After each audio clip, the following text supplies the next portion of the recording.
नमस्कार।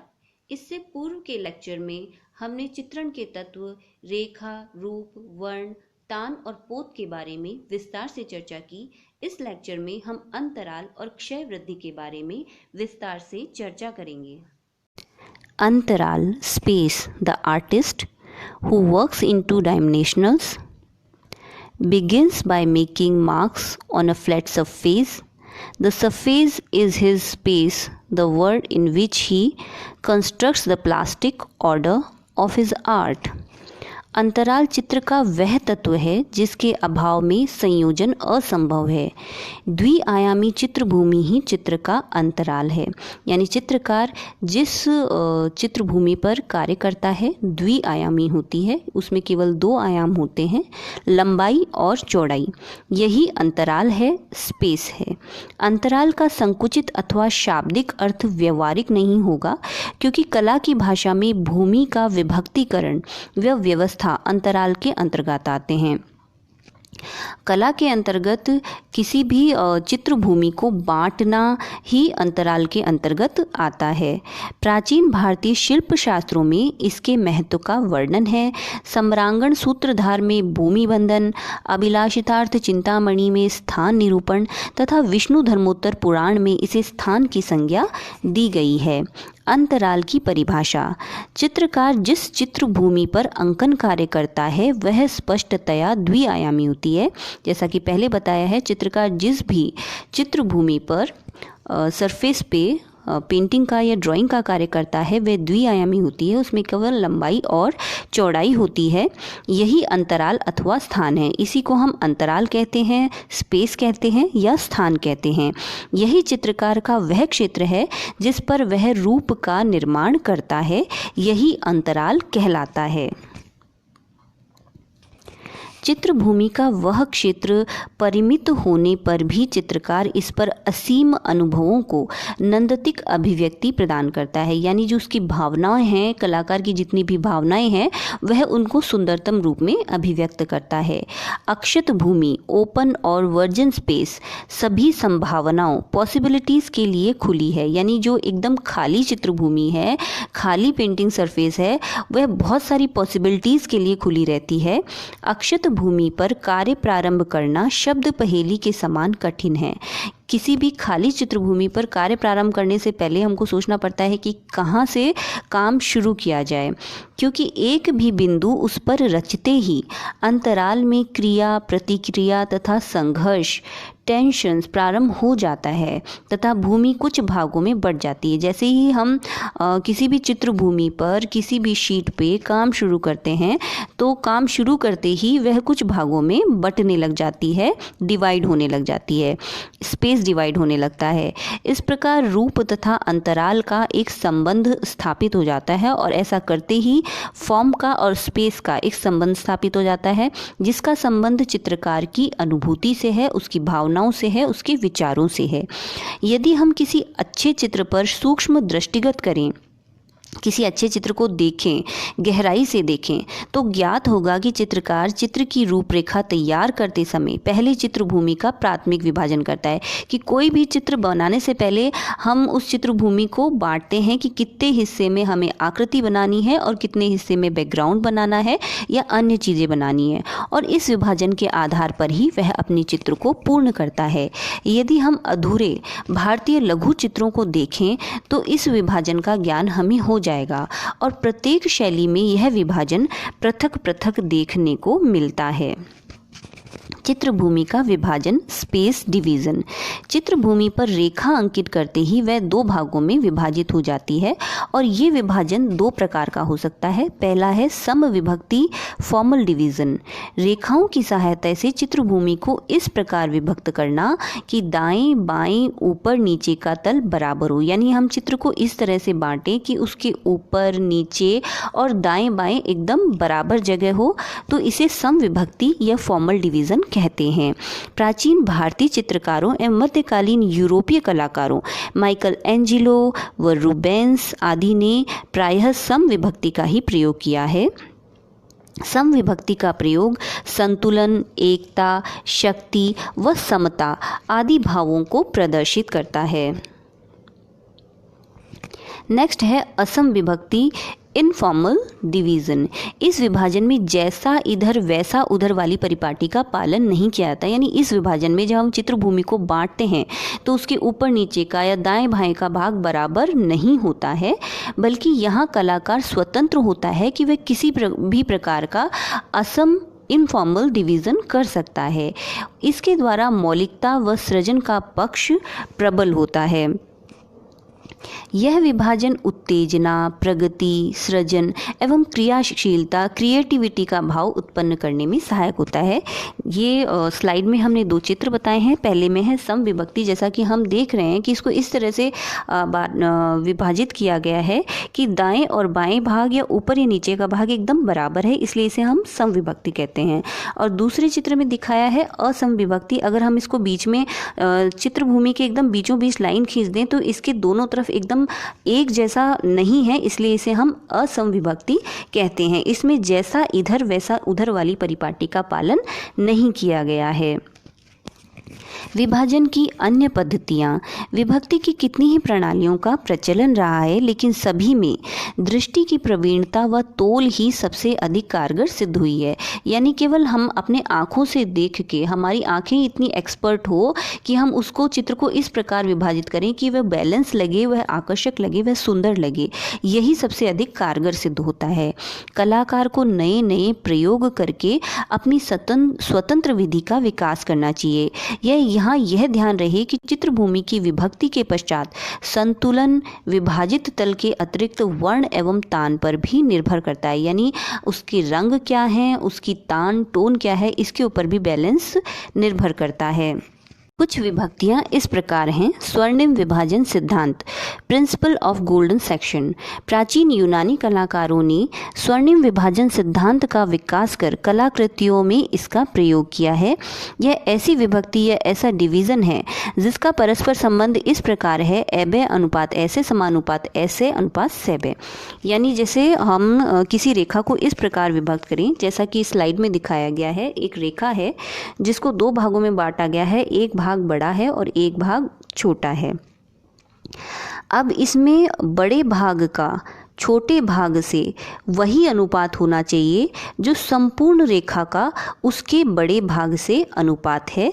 यह इस विभाजन पद्धति का आधार है। अर्थात ए से और से बे का अनुपात उतना ही होना चाहिए जितना ए बे और ऐसे का है। यह विभाजन आँखों को सुखद लगता है एवं कुछ आधुनिक कलाकारों ने तो इसे अनेक संभावनाओं के साथ ग्रहण किया है। स्वर्णिम विभाजन पद्धति के आधार पर चित्रभूमि को कितने ही रूपों में, कितने ही भागों में विभक्त किया जा सकता है। नेक्स्ट है कर्ण पद्धति, डायगोनल मेथड। यह पद्धति, इस पद्धति में चित्रभूमि पर कोई भी एक रेखा लंबवत खींचते हैं, कोई भी एक वर्टिकल रेखा खींचते हैं। यह आधे, चौथाई या तिहाई में चित्रभूमि को विभक्त न करे तो अच्छा है। सबसे पहले कोई एक वर्टिकल रेखा खींचेंगे, लेकिन यह वर्टिकल रेखा आधे, चौथाई या तिहाई में, हाफ में, 1/4 में या 1/3 में शीट को न बांटें तो ज़्यादा अच्छा होगा। इसके पश्चात कोई एक कर्ण रेखा खींच दीजिए, फिर कोई भी एक डायगोनल रेखा हम चित्रभूमि पर खींच देंगे। जहाँ ये लंबवत रेखा यानी वर्टिकल लाइन और कर्णवत रेखा डायगोनल लाइन एक दूसरे को काटे, उस बिंदु से हम एक क्षैतिज रेखा यानी कि एक हॉरिजॉन्टल लाइन खींच देंगे। इसके परिणाम स्वरूप चित्रभूमि कितने ही आयतों में बट जाएगी। या अन्य कर्णवत रेखाएं हम खींचते जाएं और कटान बिंदुओं पर इसी प्रकार समानांतर रेखाएं खींचते जाएं तो आयतों की और अधिक संख्या हमें प्राप्त हो जाएगी और इस विभाजन को हम कर्ण पद्धति या डायगोनल मेथड कहते हैं। ज्यामितीय आकारों तथा अक्षरों के संयोजन के आधार पर भी हम चित्रभूमि को कितने ही भागों में बांट सकते हैं और सुंदर डिवीज़न प्राप्त कर सकते हैं। सक्रिय तथा सहायक अंतराल, active and negative space. Chithrabhumi पर जिस विभक्ति का मुख्य स्थान होता है वह सक्रिय विभक्ति अथवा तल अंतराल कहलाता है। एक्टिव और पॉजिटिव और इंटेंडेड और कमिटेड स्पेस वह कहलाता है तथा अन्य गौण विभक्तियां सहायक तल अथवा अंतराल नेगेटिव और अनइंटेंडेड स्पेस कहलाता है। यानी जिस चित्र के जिस भाग में हम मेन आकृतियां बनाते हैं जो हमारे विचारों को अभिव्यक्त करती हैं, जो मुख्य आकृतियां होती हैं, जिस भाग में बनी होती हैं उसे तो हम एक्टिव या सक्रिय अंतराल कहेंगे या एक्टिव स्पेस कहेंगे। और जिसमें उनकी सहायक आकृतियां होती हैं या गौण आकृतियां होती हैं उन्हें नेगेटिव और अनइंटेंडेड स्पेस कहेंगे। प्राय संसार के सभी चित्रों में सक्रिय व सहायक तल का सुंदर समन्वय या संयोजन किया गया है। पूर्वीय कलाओं में तो सृजन और भी अधिक निखर कर आया है। पूर्वीय यानी हमारे भारत की कला या पर्शियन कला, ईरानी कला, चीन जापान की कला में यह विभाजन और ही अधिक निखर के आया है, क्योंकि यहाँ अंतराल का नंदतिक आधार पर प्रयोग किया है, यानी सौंदर्य के आधार पे अंतराल को बांटा गया है, स्पेस डिवीज़न किया गया है। इसी कारण इसे एस्थेटिक स्पेस कहते हैं। और मध्यकालीन यूरोपीय कला में अंतराल का संयोजन दृष्टिगत क्षय वृद्धि पर्सपेक्टिव के सिद्धांत के आधार पर किया गया है, अतः यह पर्सपेक्टिव स्पेस कहलाता है। अंतराल तथा रूप व्यवस्था, organization of form and its relation to space. वस्तु आकृति जितना स्थान घेरती है वह उसका घनफल, परिमाण अथवा आयतन या वॉल्यूम होता है। कोई भी वस्तु या आकृति जितना स्थान घेरती है वह उसका आयतन होता है या वॉल्यूम होता है। और चित्र में आकृतियों के परिमाण के आधार पर परस्पर संबंध होता है। चित्रभूमि द्विआयामी होती है और यथार्थ जगत की जो वस्तुएं हैं वे त्रिआयामी होती है। चित्रभूमि केवल 2 आयाम होते हैं, लंबाई चौड़ाई, और जो यथार्थ जगत में यानी रियल में जो वस्तुएं होती हैं उनके 3 आयाम होते हैं। लंबाई चौड़ाई के अलावा उनमें गहराई हो सकती है, उभार भी हो सकता है। अतः चित्रभूमि पर केवल दृष्टि भ्रम द्वारा, इल्यूजन द्वारा ही तीसरे आयाम का प्रभाव हम उत्पन्न कर सकते हैं और आकारों के मध्य दूरी के प्रभाव को स्पष्ट कर सकते हैं। चित्रभूमि पर यह प्रभाव वास्तव में उसको विभाजित करके प्राप्त किया जा सकता है, जिसकी कुछ विधियां हैं, जिसमें सबसे पहले है अतिछादित तल, ओवरलैपिंग प्लेन्स। इस विधि द्वारा आकारों के मध्य दूरी का आभास होता है, यानी जो सबसे आगे आकृति है वह हमें पूरी दिखाई देगी और उससे पीछे की आकृतियां उस आगे वाली आकृति के पीछे थोड़ी छुपी हुई दिखाई दे सकती हैं, ओवरलैप हो सकती हैं। जो तल सर्वाधिक निकट होगा वह अतिछादित नहीं होगा, वो ओवरलैप नहीं होगा, वो हमें पूरा दिखाई देगा। और अन्य शेष तल आच्छादित हो सकते हैं, चाहे तल का परिणाम एक समान ही हो। जैसा कि हम इस चित्र में देख रहे हैं, एक स्टार की आकृति है जो रेड कलर की है और उसके पीछे है येलो आकृति। रेड कलर की आकृति हमें पूरी दिखाई दे रही है, वो ओवरलैप नहीं हो रही है, लेकिन पीछे वाली आकृति ओवरलैप हो रही है, जिससे हमें वो पीछे प्रतीत हो रही है। इस प्रकार हम उनमें इन दोनों आकृतियों में दूरी का आभास हो गया है, आगे और पीछे होने का आभास उत्पन्न हो गया है। नेक्स्ट है आकार में विभिन्नता, वेरिएशन इन साइज। चित्रभूमि पर आकार की महत्ता के अनुसार, उसके इम्पोर्टेंस के अनुसार उन्हें छोटा बड़ा दिखाकर भी नियोजन किया जा सकता है। अजंता का जो माता और पुत्र वाला चित्र है, जिसमें भगवान बुद्ध को तो बहुत बड़े आकार का दिखाया गया है क्योंकि वो भगवान हैं, और यशोधरा को सामान्य मानव आकार का दिखाया गया है। इस प्रकार के सिद्धांतों का प्रयोग मिस्र की चित्रकला में भी किया गया है। नेक्स्ट है आकार की स्थिति, position of the picture plane. चित्रभूमि पर आकृति को विभिन्न स्थान देकर भी दूरी का आभास उत्पन्न किया जा सकता है। चित्रभूमि का सबसे जो नीचे का किनारा होता है वो सबसे निकट, और इसके क्रम से ऊपर जाने पे दर्शक के दूरी का आभास होता है। जैसे कि हम इस चित्र में देख रहे हैं, जो सबसे नीचे का किनारा है, नीचे की आकृति हमको सबसे नज़दीक लगती है और इससे पीछे जाते हैं तो दूरी का आभास होता है। रेखीय क्षयवृद्धि, लाइनर पर्सपेक्टिव। जो आकार क्षितिज रेखा के जितने निकट होता जाएगा वह उतना ही छोटा और ओझल बिंदु पर जाकर उसका अस्तित्व ही समाप्त हो जाएगा। यानी जितना पीछे होता जाएगा वो आकार हमें वो उतना ही छोटा दिखता जाएगा, और ओझल बिंदु पे एक पॉइंट पे जाके तो एकदम उसका अस्तित्व ही समाप्त हो जाएगा। वेनिशिंग पॉइंट पर जाकर उसका अस्तित्व ही समाप्त हो जाएगा। इस प्रकार क्षय वृद्धि के नियम से आकारों के मध्य दूरी का भाव उत्पन्न किया जा सकता है। नेक्स्ट है वातावरणीय क्षय वृद्धि, एरियल पर्सपेक्टिव। निकट का आकार स्पष्ट तथा प्रखर वर्ण में तथा दूर का आकार अस्पष्ट तथा मध्यम रंगतों में होगा। ऐसा वातावरण की झीने पर्दे के कारण होता है।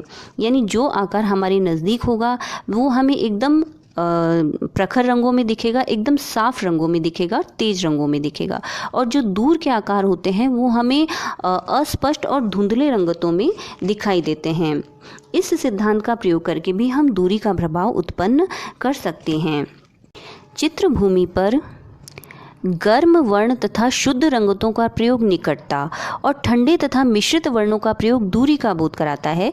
यानी जो गर्म रंग हैं, उष्ण वर्ण हैं, जैसे कि लाल है, पीला है और नारंगी, और शुद्ध रंगतें जिनमें कोई दूसरा रंग नहीं मिलाया गया है, वो निकटता या नज़दीकी का प्रभाव उत्पन्न करते हैं। और जो ठंडे रंग है, जैसे हरा रंग है या नीला रंग है, और मिश्रित रंग है जिनमें कोई दूसरे रंग मिलाए गए हैं, वो दूरी का बोध उत्पन्न कराते हैं। इस चित्र में हम देख सकते हैं कि एकदम नज़दीक है, वो नज़दीक का आकार है, एकदम स्पष्ट रंग में दिखाई दे रहा है, और इससे पीछे वाले आकार धीरे धीरे धुंधले होते जा रहे हैं। अंतराल में आकारों को इन विधियों द्वारा संजोकर उनमें सक्रियता तथा प्रभाव उत्पन्न कर सकते हैं। अतः चित्रभूमि पर अंतराल व आकारों का संबंध मधुर होना चाहिए। नेक्स्ट है क्षय वृद्धि परिप्रेक्ष्य या पर्सपेक्टिव। क्षय वृद्धि वह वैज्ञानिक ढंग है जिसकी सहायता से ठोस आकारों को समतल सतह पर इस प्रकार अंकित किया जाता है जिससे कि उनका रूप आकृति की तरह ही ठोस व प्रमाण युक्त दिखाई दे, मानो उसे एक विशेष दृष्टि बिंदु से देखा गया है। यानी जैसी वो वस्तु हमें वास्तविक जगत में दिखाई देती है, उसको चित्रभूमि पर इस प्रकार अंकित किया जाए कि वह चित्रभूमि पर भी उसी तरह प्रमाण युक्त और ठोस दिखाई दे।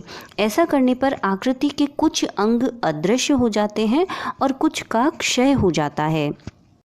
अगर नंदतिक दृष्टिकोण से देखें तो 2 आयामों का रूपांकन ही सफल होता है, परंतु कुछ चित्रकारों ने चित्रफलक पर रूप के 3 आयामों का भ्रम या इल्यूजन उत्पन्न करने का प्रयास किया है और उसमें सफलता भी प्राप्त की है। चित्रभूमि में केवल 2 आयाम होते हैं, लंबाई और चौड़ाई, लेकिन चित्रकारों ने 3 आयाम चित्रभूमि पर दिखाने के प्रयास किए हैं और उसमें सफलता भी प्राप्त की है। और एकदम जैसा रियलिस्टिक जिस तरह की वस्तु या व्यक्ति या कोई भी आकार दिखाई देता है, वैसा ही रियलिस्टिक आकार उन्होंने चित्रभूमि पर बनाया है और 3 आयामों का भ्रम उत्पन्न किया है। मध्यकालीन यूरोपीय कलाकारों ने इस प्रभाव के लिए अनेक एक्सपेरिमेंट किए हैं, प्रयोग किए हैं। चित्रभूमि के केवल 2 ही आयाम होते हैं, लंबाई एवं चौड़ाई। इस पर केवल किसी आकृति के भी 2 ही आयाम प्रस्तुत किए जा सकते हैं, परंतु एक स्थिर बिंदु से ठोस आकृति को देखने पर अगर हम एक जगह से किसी आकृति को देखते हैं तो उसकी सीमा रेखाएं तथा पक्ष भंग डिस्टॉर्ट हो जाते हैं और इसी कारण वह हमको ठोस दिखाई देते हैं। यानी कुछ अंग हमको उसके कुछ अंग या कुछ उसका कुछ भाग हमें दिखाई देता है और कुछ भाग हमें नहीं दिखाई देता है। एक अगर हम घन को देखें, एक घन के 6 पक्ष होते हैं, लेकिन प्रत्येक पक्ष और उसका प्रत्येक पक्ष एक वर्ग भी होता है। लेकिन जब हम उसकी आकृति आयामी सतह पर बनाई जाती है, किसी भी शीट पे हम उसकी आकृति बनाते हैं, तो उसके केवल 3 ही पक्ष हमें दिखाई देते हैं और वे भी वर्ग की परिभाषा के अनुसार वर्ग नहीं होते। यदि इन 6 वर्गाकार पक्षों को तत्संबंधी पक्ष में पूर्ण दिखाया जाए, एकदम पूरा दिखाया जाए, तो घनाकृति का रूप ही उस क्यूब का रूप ही बदल जाएगा। हमारी आंखें रूप ज्ञान के लिए ज्योमेट्रीय परिभाषाओं का सहारा न लेकर किन्हीं और ही नियमों का पालन करती है। वास्तव में क्षय वृद्धि से उत्पन्न अंतर व दूरी का आभास मनोवैज्ञानिक है, जिसका वास्तविकता से केवल भ्रामक संबंध है। क्षय वृद्धि के कारण जो दूरी का आभास उत्पन्न होता है या अंतर उत्पन्न होता है, वह मनोवैज्ञानिक ही होता है। वास्तविकता से उसका कोई संबंध नहीं है, वो केवल एक इल्यूजन होता है।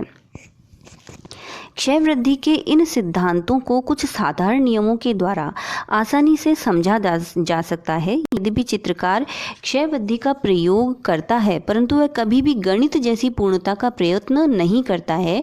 क्षय वृद्धि से 2 दृष्टिकोणों को देखा जा सकता है। पहला है रंगत के धुंधलेपन के अतिरिक्त पृष्ठगामी आकृति का रूप क्षय हो जाता है तथा पृष्ठगामी समानांतर रेखाएं एक निश्चित कोण पर झुकती हुई प्रतीत होती है।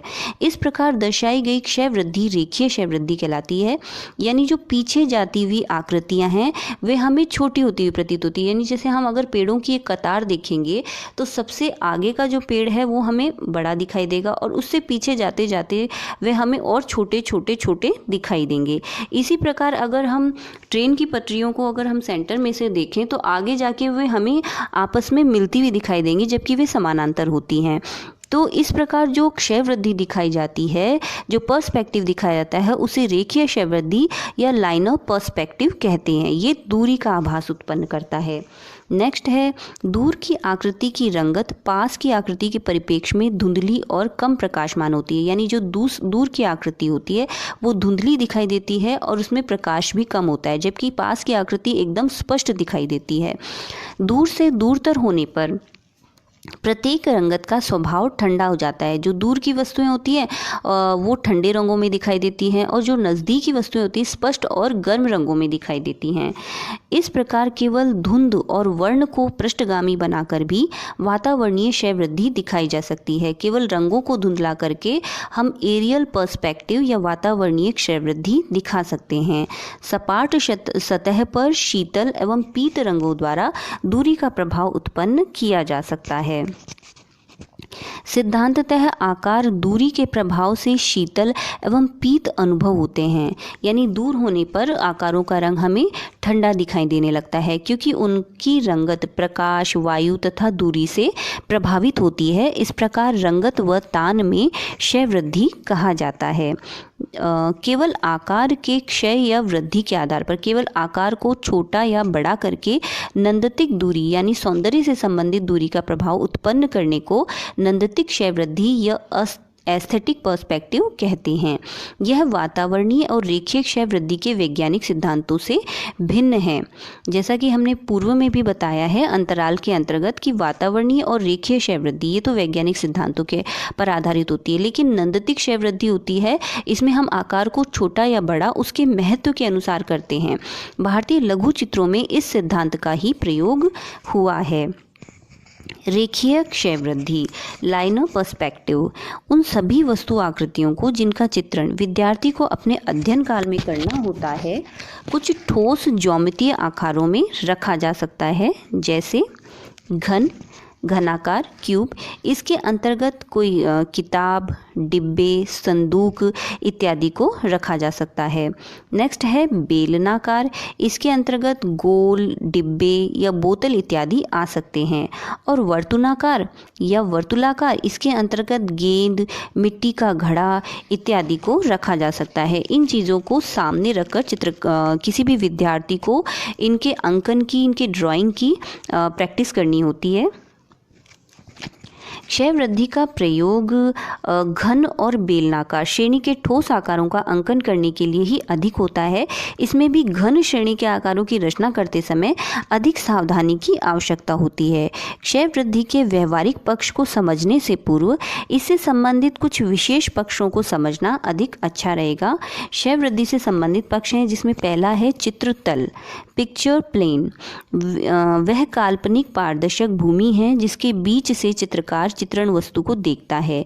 चित्रित आकृति इस प्रकार चित्र भूमि पर वही रूप ग्रहण करती है जैसा कि दर्शक को दिखाई देता है। जब हम किसी दृश्य को देखते हैं, किसी वस्तु को देखते हैं, तो पहले हम अपनी कल्पना में ये इमेजिन कर लेते हैं कि हमें कितने भाग को बनाना है। हमें सामने एक बहुत बड़ा दृश्य दिखाई दे रहा है, लेकिन इस दृश्य में से कितने भाग को हमको अपने चित्र पे बनाना है, इसे हम पिक्चर प्लेन या चित्रतल कहते हैं और ये काल्पनिक होती है। नेक्स्ट है क्षितिज रेखा, हॉरिजन लाइन। चित्रभूमि के आर पार बाएं से दाएं किनारे पर काल्पनिक रेखा जो चित्रकार की दृष्टि तल पर क्षितिज को प्रदर्शित करती है। यानी हम किस चित्रभूमि पर कहाँ से चित्र बनाना शुरू करेंगे, ये काल्पनिक होती है। इसके बारे में पहले हम सोचते हैं और उसके बाद ही उस पर चित्र बनाना प्रारंभ करते हैं। इस रेखा का प्रयोग मुख्यतः भूदृश्य चित्रण में किया जाता है।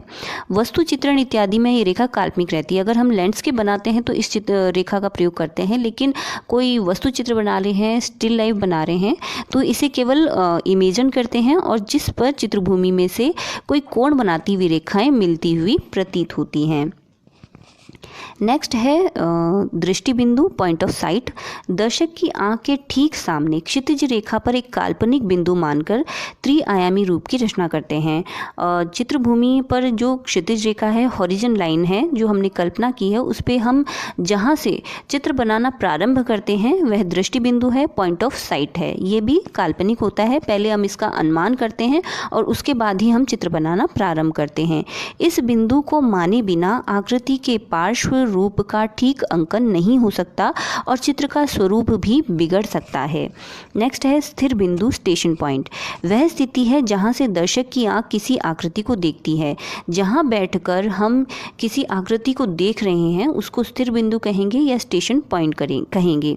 इस बिंदु को स्थिर रखकर ही किसी आकृति का सही परिप्रेक्ष्य में अंकन संभव है। यानी हम किसी एक जगह पर बैठे हैं तो वहीं से हम उस दृश्य को या वस्तु को अच्छे तरह से उसका अध्ययन कर सकते हैं। नेक्स्ट है दृष्टि रेखा, लाइन ऑफ विजन। स्थिर बिंदु को दृष्टि बिंदु से मिलाने वाली रेखा को दृष्टि रेखा कहते हैं। नेक्स्ट है अदृष्टि बिंदु, वैनिशिंग पॉइंट।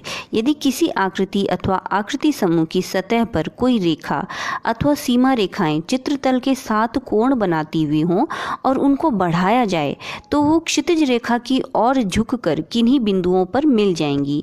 ये बिंदु एक दृष्टि रेखा से दाहिनी ओर तथा एक दृष्टि रेखा के बाईं ओर स्थित होते हैं और इन्हें अदृष्टि बिंदु 1 और अदृष्टि बिंदु 2 के नाम से जाना जाता है।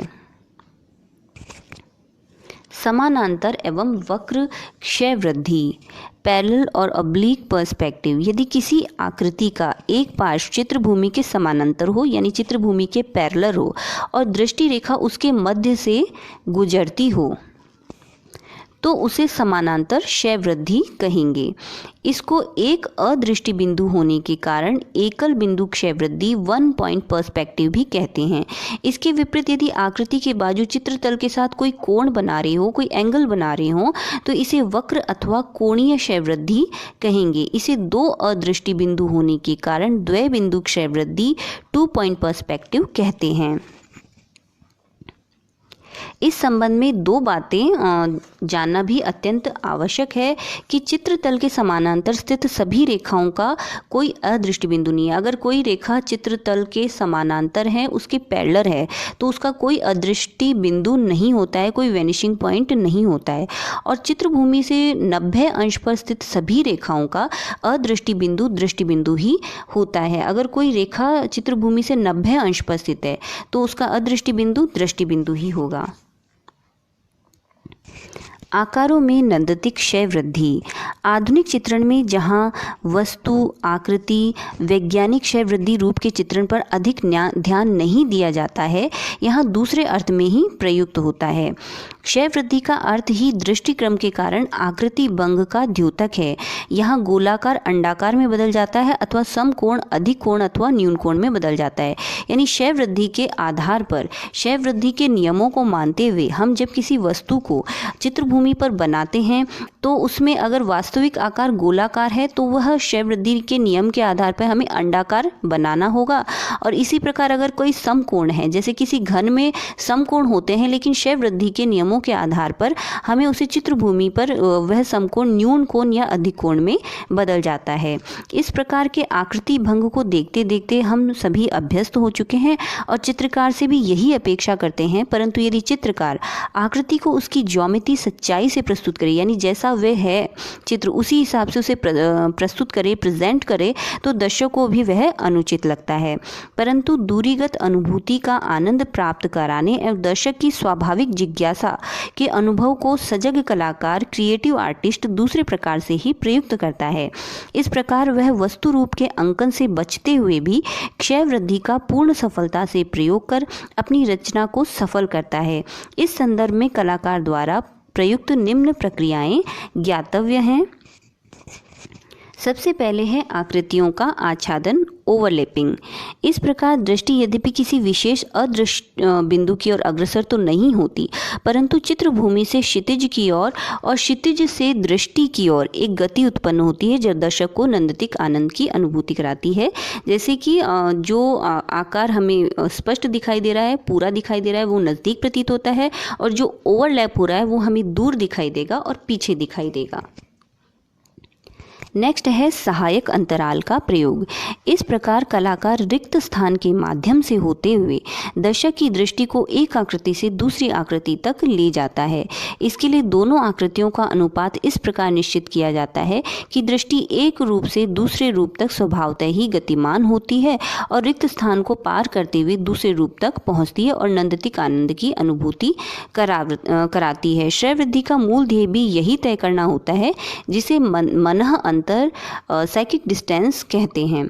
यानी दो आकृतियों के बीच में इतना स्थान होना चाहिए कि दृष्टि एक आकृति से दूसरी आकृति की ओर जा सके, और उन आकृतियों को भी इस तरह से चित्रभूमि पर स्थिर करना होता है, इस प्रकार से बनाना होता है, इस प्रकार से इनको इम्पोर्टेंस देनी होती है कि चित्र हमारी जो आंखें हैं वो चित्र में एक आकृति से दूसरी आकृति तक चली जाए।